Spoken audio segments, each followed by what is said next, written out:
Everyone, good morning. Previously, we have discussed about tranching. Now, we are going to start with securitization, the process of securitization.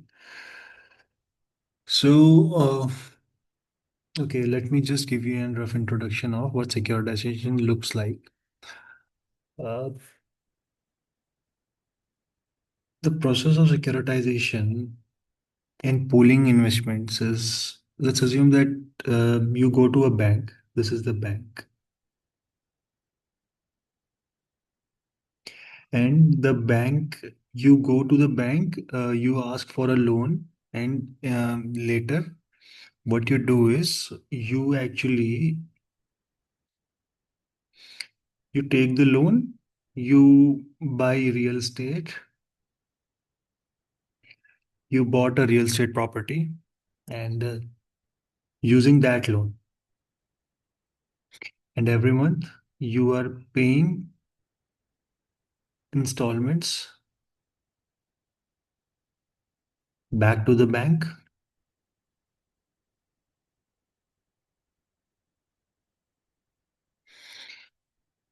This is one thing. So let's assume that you have taken $10 million of loan, $10 million of loan from the bank.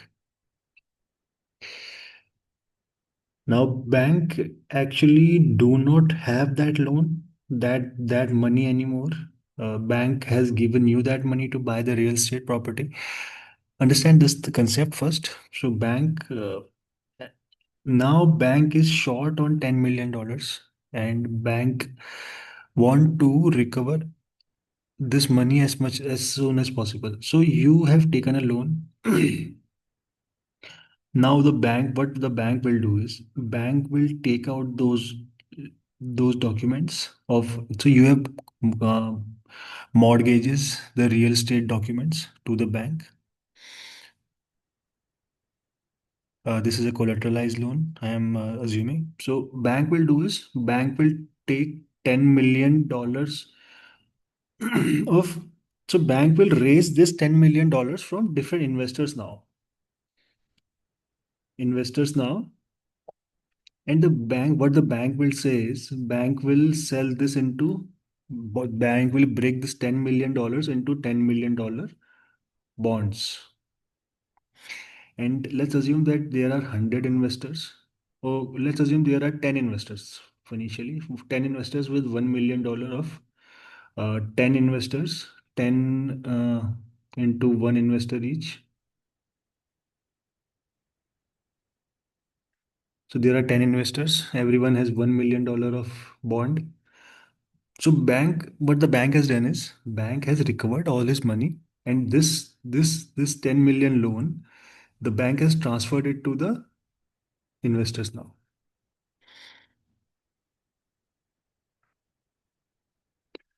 So every month, so whatsoever installment the bank will get, so bank will give you the installment, but the bank will take a certain amount, a processing fee or a spread.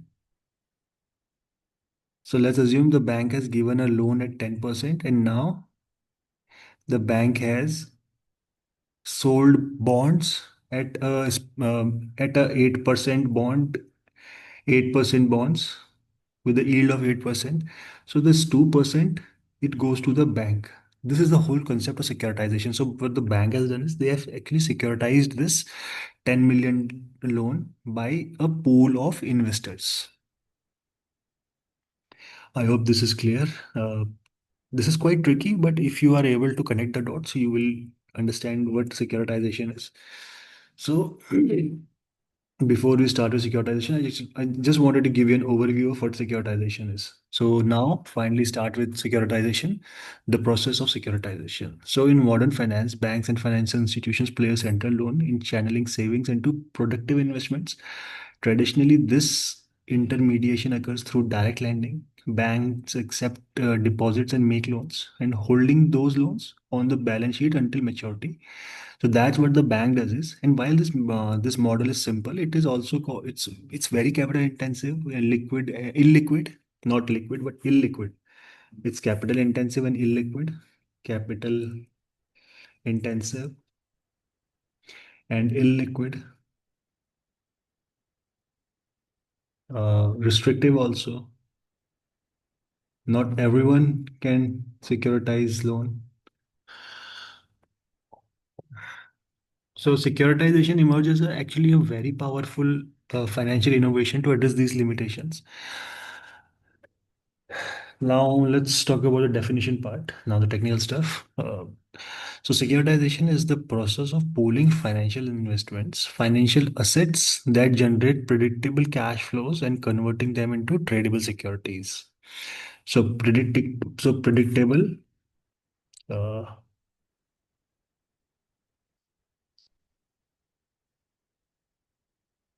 generate cash flows, financial pooling. This cash flow is predictable and convert them into tradable securities, just like the bonds we discussed at the initial of this session. So into tradable security, which are then sold to investors in capital market. And in one line, securitization actually transforms illiquid loans into marketable securities. So now, this transformation lies at the heart of modern finance structure. Uh, this is something very technical in finance, a very an innovative thing, very financial, powerful financial innovation. So why securitization exists, and let's discuss the core purpose of securitization. So securitization, to understand securitization, we must first understand why it exists. And the financial innovation do not arise randomly; they emerge to solve real-world economic constraints. And the first constraint is the capital constraint for lenders. So banks are required to hold capital against their assets, right? And every loan consumes regulatory capital. And when a bank's balance sheet fills up with loans, its ability to lend further become constrained. And even if there is strong borrowers demand, so securitization actually allows banks to remove loans from their balance sheet, convert future cash flows into immediate cash flows, and recycle capital into new lending.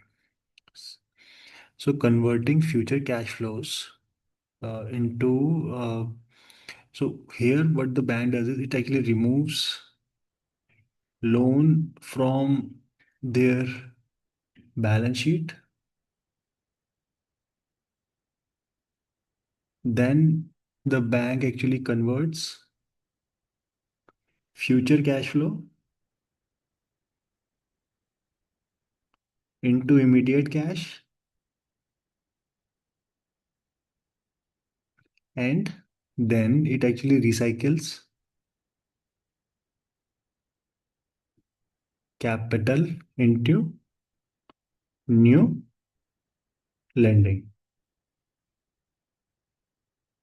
This is the first constraint which was actually solved by securitization. And this is often described as capital relief for the lenders. The another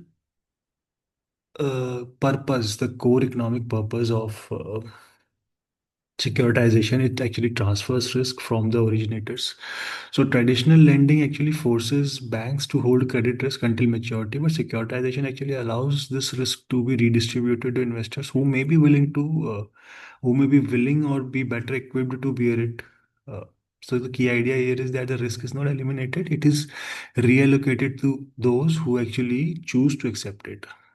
So risk transfer from the originators. It improves liquidity in the financial market means that liquidity is created.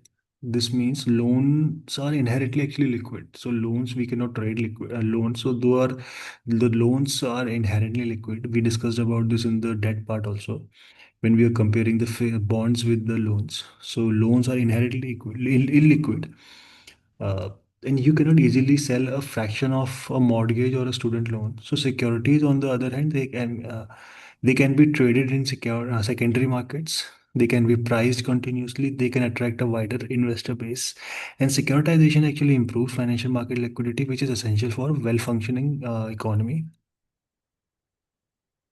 It actually improves liquidity in financial markets.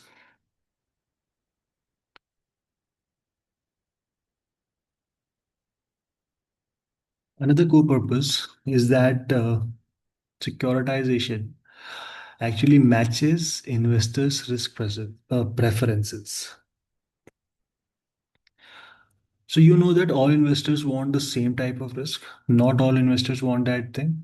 So nobody wants same type of risk. Pension funds prefer low risk, steady income. Hedge funds may seek high risk, high return instruments, and insurance companies want predictable cash flows so that those who have taken those insurance company policies, they can be paid back at time, and at that time the insurance company should have that much amount of money with it. So through tranching securitization structures the same pool of loans into different risk return profiles and allowing investors to self-select between securities. And the final point why securitization exists is that there is a lower borrowing cost. Means by assessing deep capital markets and distributing risk efficiently, securitization often reduces the cost of capital, and their savings can be passed on to borrowers through lower interest rates, longer maturities, and increased credit availability. So, lower interest rates, the lower borrowing cost means there is, uh, by assessing deep capital markets and distributing risk efficiently, securitization actually often reduces the cost of capital, and these can be passed on to borrowers through lower interest, longer maturities, and increased credit availability.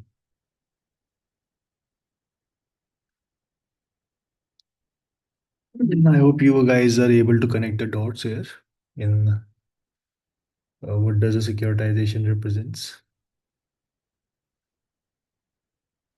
All right, so let's move to the next heading.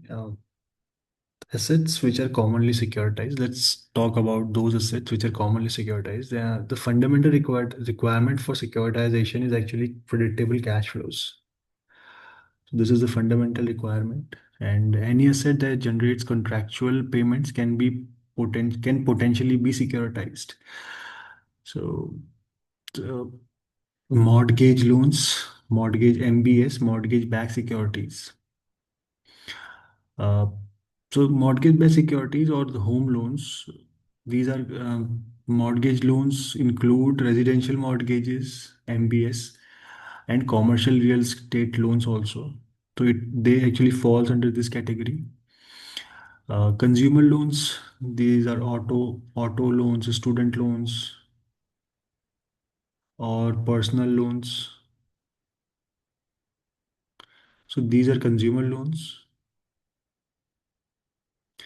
When we talk about revolving credit, so credit, revolving credit includes credit card receivables, lease equipments, lease equipments like equipment leases,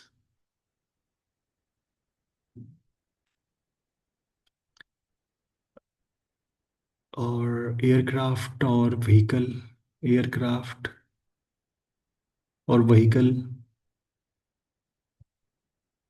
and infrastructures and project loans like toll roads, power plant, and renewable energy projects. So securitization is the asset agnostic as long as cash flows are stable and measurable. So let's discuss about securitization, the process one by one. We just discussed about this thing initially in the starting of the session. So let's discuss it one more time. So let's start from originators. So Banks and non-bank. So this is the financial institution, the lender. This is the servicer also. This is the borrower, the mortgage broker, trustee, underwriter, rating agency, credit enhancement provider, investors, issuer SPV between the financial service servicer and the investors.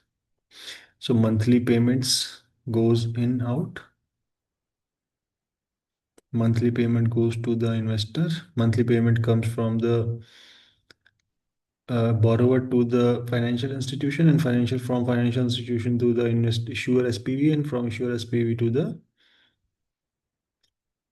investors. So originators, these are the originators.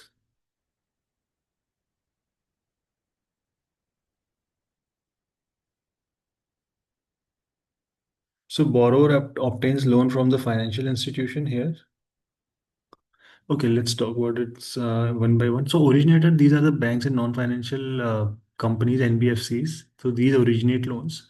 So what they do is they actually assess the borrower's credit worthiness.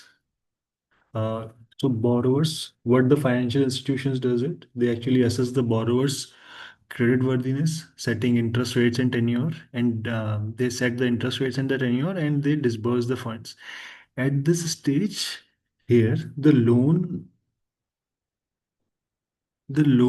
borrower is asking for loan, and in return he's actually getting the loan proceeds.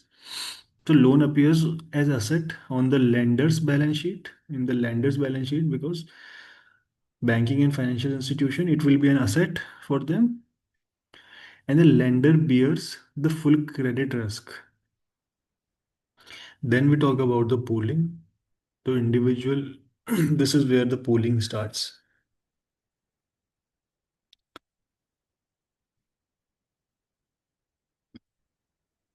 So individual loans.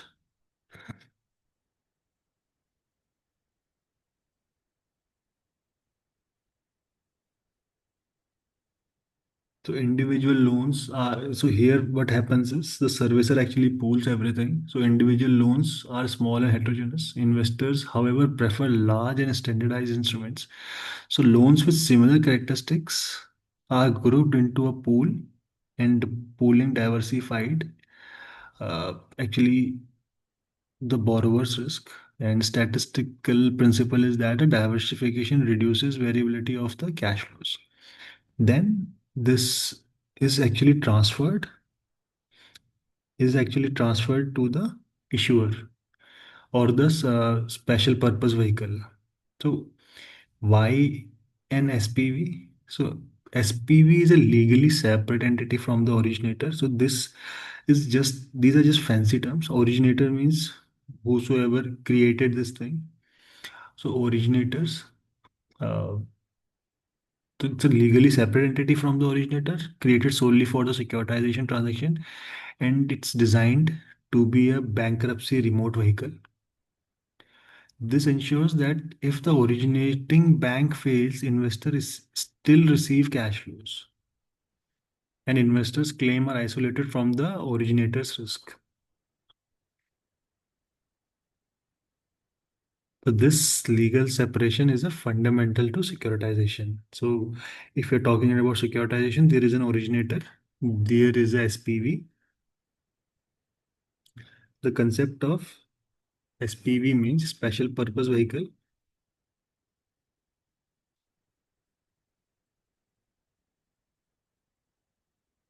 comes into play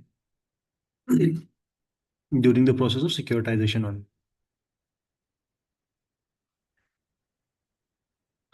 Okay, so this actually ensures this ensures that if the originating bank fails, investor still receives cash flows, and if the investor claims are isolated from the originator's risk, and this makes sure that the investor's claims are isolated from the originator's risk, and this legal separation is actually the fundamental to securitization. And if you talk about securitization, you talk about special purpose vehicle, which does everything, which is actually created for which is actually created for the purpose of securitization. Then we talk about tranching, which we just discussed in the previous episode. So, tranching, the SPV does not issue a single security. Instead, the SPV does is the SPV splits cash flows into tranches. So, special purpose vehicle is responsible for making tranches. So, makes tranches. So, that's the whole purpose of SPV. Senior, mezzanine, equities, low risk, high risk. So this is what the SPV, this is actually the work of SPV. So type of tranches, senior tranches, these get paid first. Lowest risk, lowest return. Mezzanine tranches paid after senior, moderate risk and return. But the equity tranches, which are the junior tranches, those are paid last. And the first to absorb losses, highest risk, highest return. This structure is known as subordination. So subordination, that's high to low, that's known as subordination.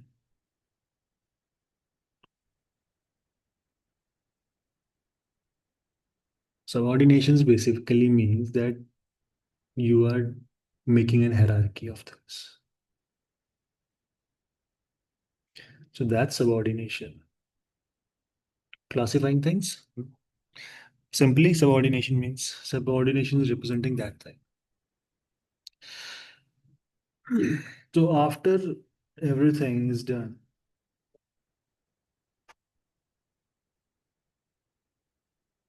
the loan. So okay, just give me a moment. Just give me a moment. This is the steps. These are the steps. So the everything originates from the banks. Step one, financial institution. These are the originators. The servicer actually pools, transfers it to the SPV. SPV. Then the SPV does the tranching, splits into cash, splits flows into tranches, senior mezzanine equity, and then the credit enhancement this credit enhancement happens, where so credit enhancement means to make securities attractive, especially senior tranches. So various protections are added. Uh, Common credit enhancements are subordination. Subordinations mean junior tranches absorb losses first. Over collateralization. Over collateralization means assets value exceed issued securities. Over collateralization means loan to LTV ratio, loan to value. I'm assuming that there is a property for 100 crores as collateral, but I have only given the borrower 70 crores. 70 crores for 100 crore worth of collateral. So that's over collateralization means that the assets value exceed issued securities. Excess spread is there. Excess spread means interest income is greater than the interest paid to investors.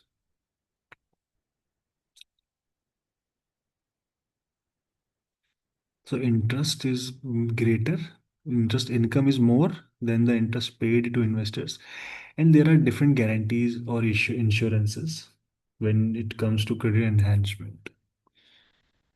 Then the next step is issuance to investors. So issuance to investors means the securities are sold to investors, proceed flow back to the originator, and investors receive periodic payment from the borrower cash flow. At this point, the loan has been transformed into marketable financial security, and this is actually how it looks like. Uh, the loan, the issuance to investors. So this now it's a marketable instrument. So whatsoever the proceeds the originator was getting from the borrower, now the proceeds will be transferred from the SPV to the investors. So the interest component will go directly to the investors as a monthly payment. So investor has first bought the securities. So investor has paid cash, bought the securities. So securities are sold to investors. Proceeds flow back to the originators. So from here, the proceeds are to this cash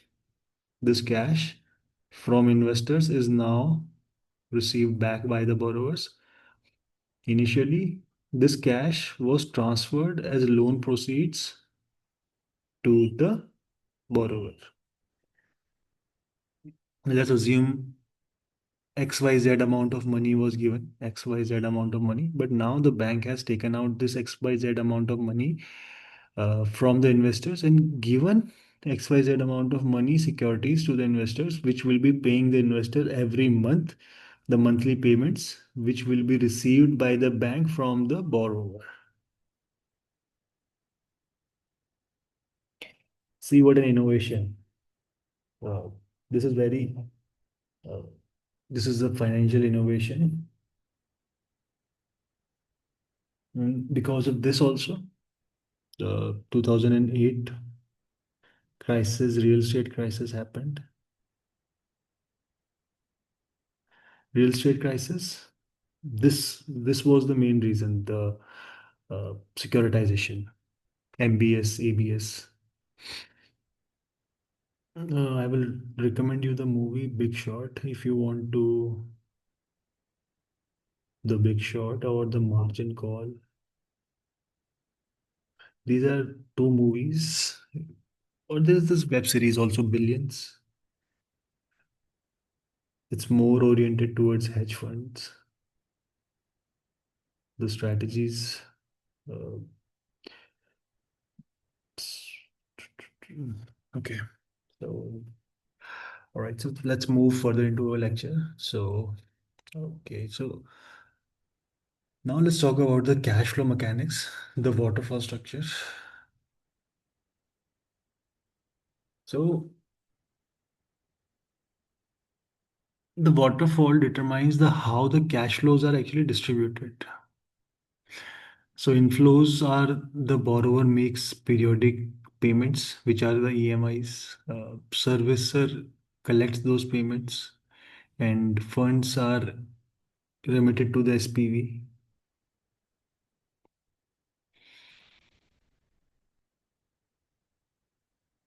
Then there is outflow.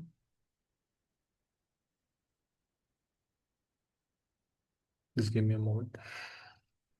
Hmm. So when we talk about the waterfall structure, there is an inflow, there is an inflow, there is an outflow, and then there is loss allocation.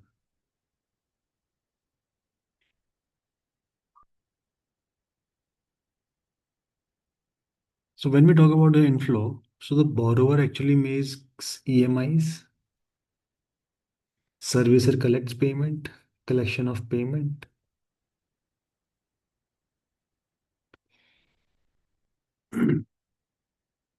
Funds are remitted to the SPVs, so funds are actually sent to the SPVs. Then the outflow represents the payments. The outflow represents the senior tranches. So this money actually goes to the senior. This actually goes to the tranching, senior, mezzanine, and equity tranches. So here they are actually collecting the money, inflow, collection of money. Here they are actually allocating the money, allocation of money, allocation of money, it goes outside. And then there is loss allocation, and losses are allocated in reverse order. So the loss is like first absorbed by equity, then the loss is absorbed by mezzanine, and the third, it doesn't reaches the senior debt. So it reaches the senior tranche at last. And this is asymmetry, the essence of securitization risk design. All right. So I hope this much is clear. Uh, uh, we cannot understand securitization in isolation. So there are repetitive terms. I understand that, but all these things will make sense when we will start working on waterfall structure. Once we will work on waterfall structure, you will start to understand why we discussed everything in that much detail. Uh, Everything will come back to you when you will require that. So if you are watching this video, just pay attention and consistently watch these videos so that you are able to understand and you are able to apply these concepts.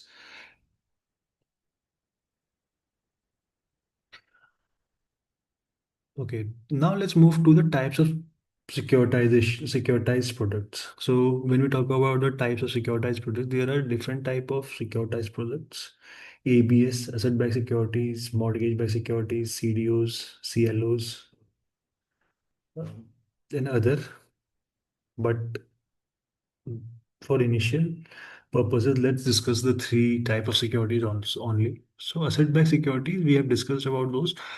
Asset-backed securities, these are non-mortgage assets such as auto loans, credit cards, so student loans. And the characteristics of these type of securities is that their maturity is shorter. The maturity is short, uh, often amortizing or revolving, and less interest risk than mortgages. So the interest rate is less. The interest rate risk is less than mortgages. When we talk about the mortgage-backed securities, so mortgage-backed securities are backed by residential or commercial mortgages, and there are actually a unique risk which are involved in mortgage-backed securities. Those are prepayment risk, interest rate sensitivity, and long maturities. So mortgage securities is the largest segment of global securitization markets. When we talk about collateralized debt obligations, CDOs, so these CDOs are actually backed by bonds, loans, or even other asset-backed securities, and these often re-securitize. So often these are re-securitized, already securitized assets. So while this is innovative, collateralized debt obligations play a major. This actually played a very major role in 2008 crisis due to opacity, the transfer of. I mean uh, the opposite of transparency, opacity, and excessive leverages. So that's what actually caused CDOs.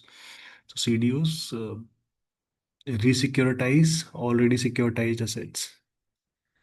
Uh, So that actually caused the 2008 crisis, CDOs, collateralized debt obligations. So when we talk about securitization, there are benefits which comes along with securitization also. Uh, there are benefits for the lenders, there are benefits for the investors, and the benefits for the economy. So if we talk about the benefits from the lenders perspective, so there is a capital relief to the lender.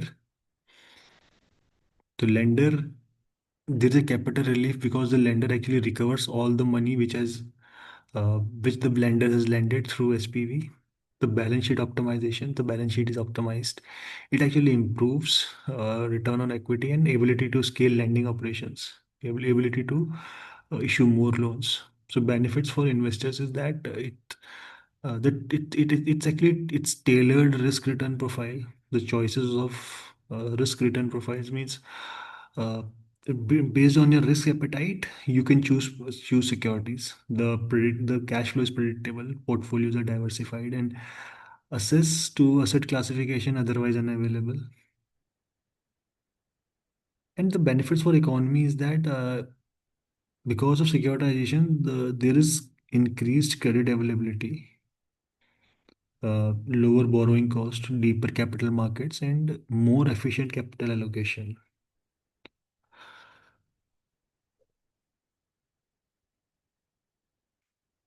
Since there are benefits of securitization, it's obvious that there are risks to the securitization also, and this is very important. So, when we talk about securitization, despite its benefits, securitization introduces significant risk, and the risk involved with securitization are credit risk, prepayment, and structural complexity, along with moral hazards. So, when we talk about credit risk, borrowers may default, and this actually might reduce the cash flows.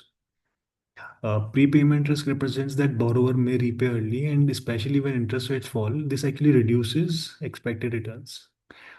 When we talk about structural complexity, so structural complexity, the complex tranches structure can obscure true risk, mislead investors, and create false perception for safety also. So there is a structural complexity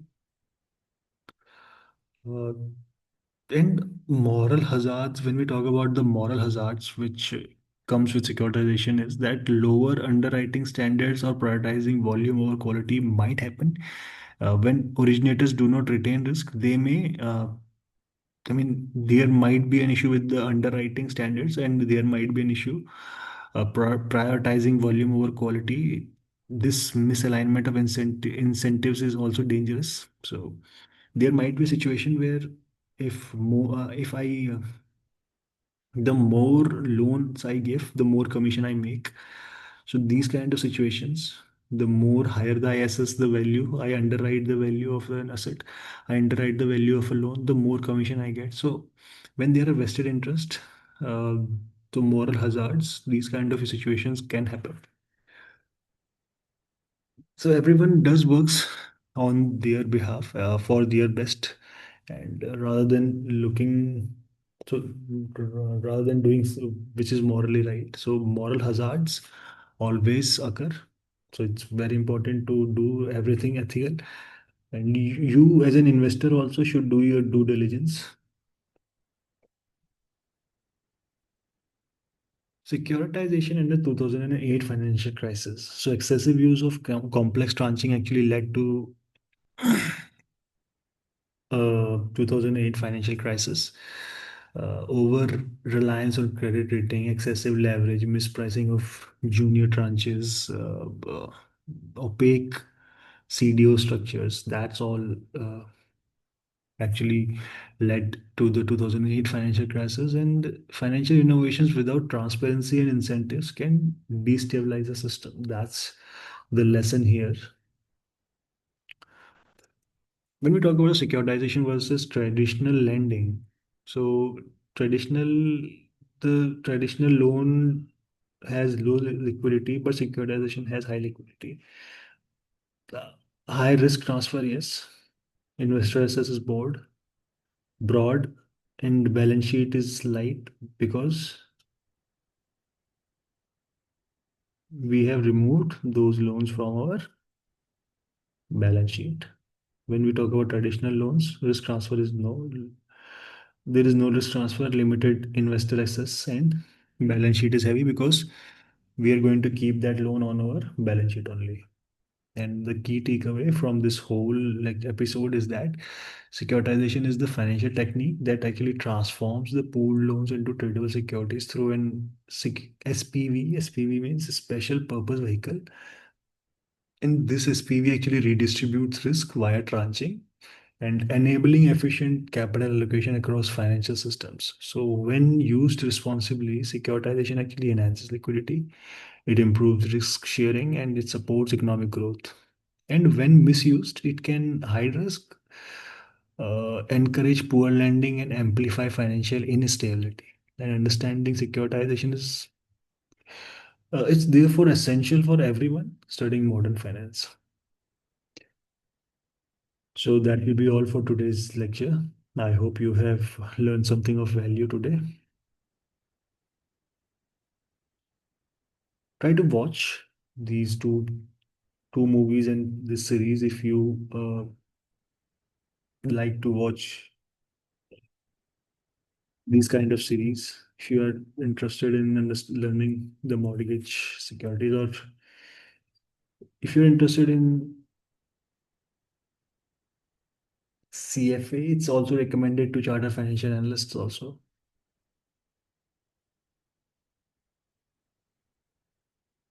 All right then. Thank you. Thank you for attending today's episode. My name is Deepak Bish, and I will see you in next episode. Thank you.